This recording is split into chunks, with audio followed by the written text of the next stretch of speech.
I want to heal.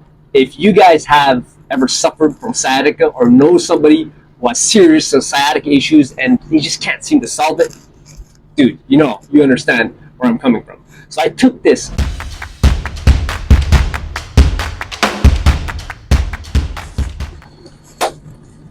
What's up, guys? Hong Nguyen, OG Fitness. Welcome back to the channel. If you guys are new, this channel is all about fitness for judo, for martial arts, for older guys. Now, why older guys? I'm 45 years old, black belt in judo, blue belt in BJJ, lifelong martial artist. So if you're young, it's not your fault, and you won't be for long. Let's dive into today's video. Sciatica, how I fixed my sciatica. I'm going to start off with my story quickly to give you guys a little bit of context of what exactly happened. And then from there, I'll explain to you like what I actually did. Prior to sciatica, I had all the other back issues that that you can imagine. Well, okay, maybe not all of them, but I had quite a bit of issues. And I managed to fix those. I learned and I tried many approaches, and I found an approach that works very well with me, backed with sound principles and methodologies, protocols, all that stuff.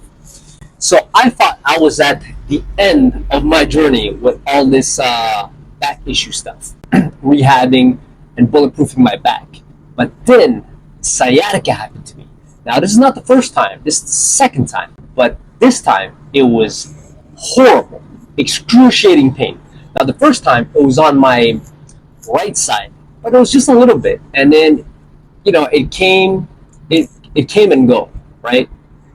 So that was the issue with that sciatica, the one on the right. Now, what happened about maybe 3 months ago was that I was going through my stretching routine, and I stretch hard and long on Sundays. So during that stretching session, I pulled the sciatic nerve. Okay, and this can happen if you stretch like a maniac and you have issues in your back, like I do. So just to name a couple of things off the top of my head, I have scoliosis, I have stenosis, I have osteophytes, I have wear and tear. I don't have a bulging disc, but there is some wear and tear on the disc. And so all of these things combined, I mean, I'm stretching and then boom, I feel something. The next day, it's not feeling good. So what do? I'm like, I'll do what I've always done. Not what I've always done, but what I've learned to do, when I have back issues, is basically to massage and stretch like a maniac, because that usually fixes the issue. There's other things, of course, that I do, but that's the gist of it. Now, what actually happened is that it made it worse, a lot worse. So on top of all the stretching and the massaging that I was doing, I kept on doing judo. And in judo, you fall. So all the falls in judo, it just made it worse. It got worse and worse to the point where at one point, I just couldn't anymore. I couldn't even sleep.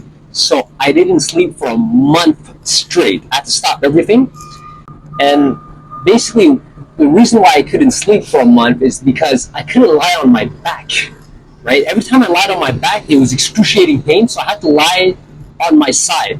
Now, the issue when you lie on your side is that at one point, and with a pillow, by the way, in between my legs, the issue is the shoulder, man. At one point, the shoulder starts to go numb and it starts to hurt, so you move. And as soon as I moved, I would felt excruciating pain.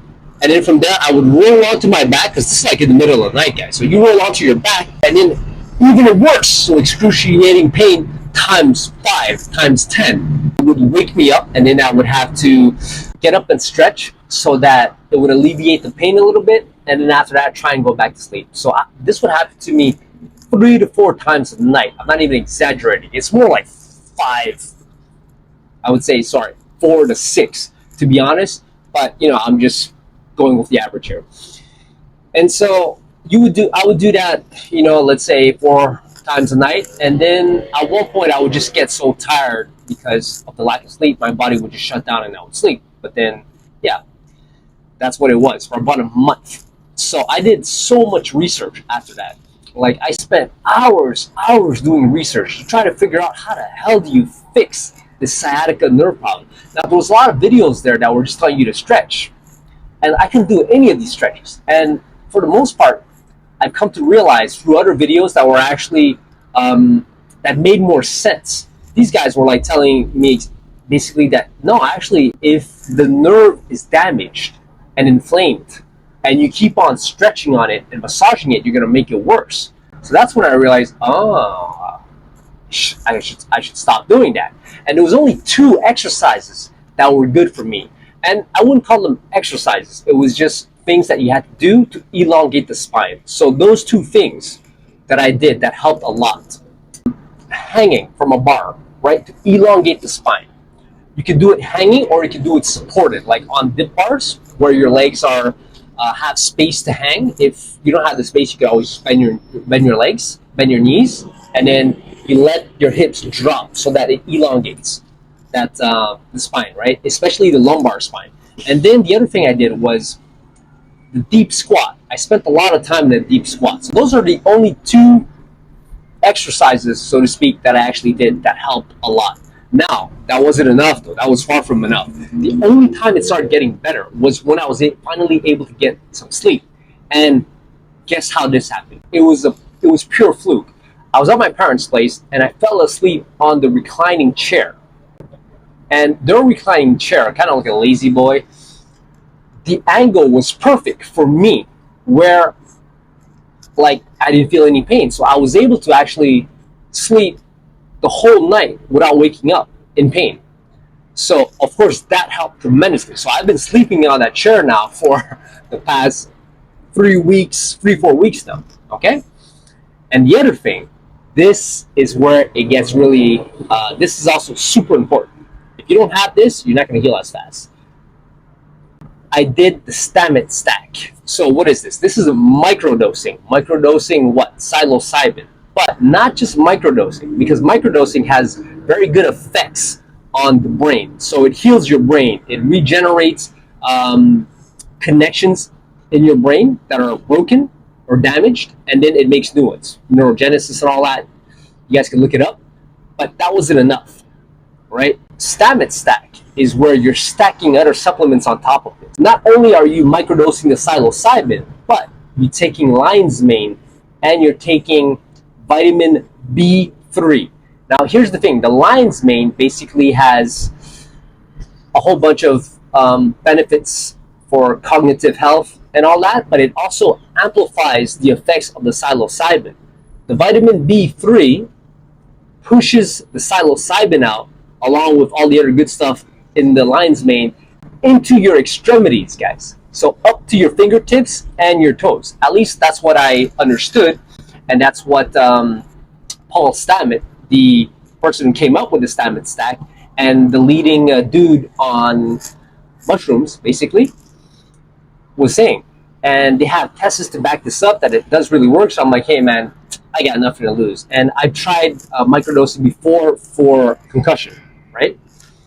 And productivity as well. But productivity, I mean, it was fun, but you know, I didn't feel I needed to continue or do it. But then I revisited it, microdosing for concussion. That was a couple of months ago. Like I got a big concussion in Judo, and my brain was foggy, and so I microdosed because I knew it would help the brain. That was my hypothesis, right? That it would definitely help. And I did some research, of course, and I'm like, I think I'm on something here. I'm gonna do it. So I did it, and my concussion, like, dude, after a week, 2 weeks, I was completely back to normal, right? No issues with the brain. Anyways, so this time around, what I'm saying is that I already had experience with microdosing. I was already introduced to it. It's not like my first time messing with this with psychedelics.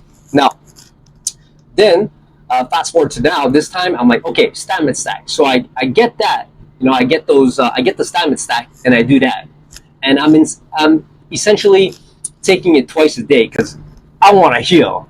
If you guys have ever suffered from sciatica or know somebody who has serious sciatica issues and they just can't seem to solve it, dude, you understand where I'm coming from. So I took this for 2 times a day, which I'm still doing now, and freaking amazing results. Now, the first week that I started doing this, along with sleeping on the reclining chair, and of course elongating my spine, and by hanging, and by spending time in the deep squat.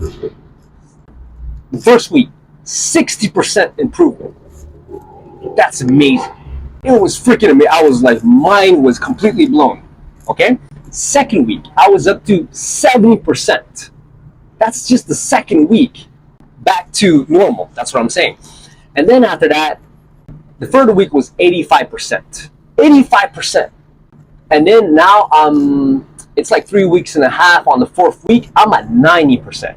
And of course, while this was going on, I started boxing again slowly. The first week I was boxing, but being very careful, not moving too fast, going super light with one of my buddies that we're used to training together, and he knows what was going on. And so he took care of me, and I was going about it slowly. And then after that, I progressed to kickboxing, right? Because I couldn't kick and I couldn't move fast. So I was just doing a little bit of boxing, bam, bam, bam, block, block, block, and some drills. So then I graduated to pretty quickly. And this is in a span of like 3 weeks and a half, guys. Kickboxing. And then after the kickboxing, I started doing a little bit of judo. But judo with only kumikata and sweeps and very light. And now I'm doing full-blown kickboxing / MMA sparring, and I'm back to doing judo randori with falls, so I could take a fall and I could throw people, and I'm okay. Obviously, I'm still going to take it light because I always like to take it light. I'm at 90% now, so I don't want to mess anything up. But I suspect that in about another 2 weeks, I should be very close to 100%. In my case, the sciatic nerve was damaged because I overstretched it, okay? And obviously, if you don't have back issues and you stretch a little bit too much, you'll just hurt the muscle. Me, because I already had lower back issues, it did something to the sciatic nerve. And then after that, I continued stretching like a maniac and massaging it like a maniac, which you don't do when it comes to the sciatic nerve. All the other back issues, like I can make another video about that, how I fix those issues. But the sciatic nerve, you don't do that. But that's what I did. And then I kept on doing judo, kept on falling on it, and yeah, that was horrible. And of course, I kept on training,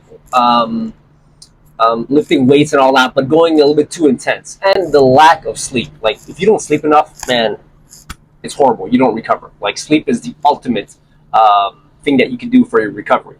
I hope this video was helpful. If you guys want to know more details, put it in the comments below, right?